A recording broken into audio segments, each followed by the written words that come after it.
Persatuan Bola Voli Seluruh Indonesia Kabupaten Oku melakukan uji coba pertandingan dengan atlet voli kabupaten lain dalam rangka persiapan jelang Porprov ke-13 mendatang.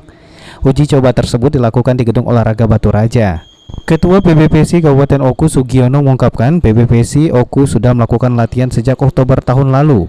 Untuk mematangkan latihan tersebut, pihaknya menggelar pertandingan dengan kabupaten lain jelang pelaksanaan Porprov November mendatang. Menurut Sugiono, dari hasil pertandingan tersebut akan menjadi bahan evaluasi atlet bola voli Kabupaten Oku. Apalagi Porprov tahun ini PBPSI Oku menargetkan masuk 3 besar. Dikatakan Sugiono, Kabupaten Oku sendiri sudah 2 kali absen pada Porprov sebelumnya lantaran tidak ada atlet. Allah untuk Porprov tahun 2021 bulan November nanti, khusus atlet bola voli Kabupaten Oku sudah mempersiapkan atlet sejak bulan 10 tahun 2020.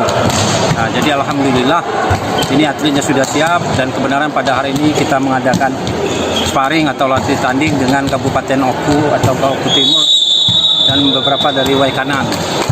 Dan untuk kegiatan atau Porprov tahun 2017 di Prabu Mulih, karena memang kita belum mempersiapkan atlet, belum mempersiapkan pemain bola voli untuk ajang Porprov di Prabu Mulih.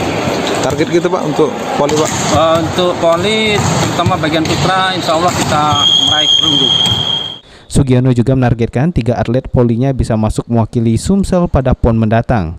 Sementara hadir pada pertandingan persahabatan tersebut perwakilan Oku Timur, Oki, Musi Banyuasin, dan Waikanan Lampung serta klub bola voli lainnya.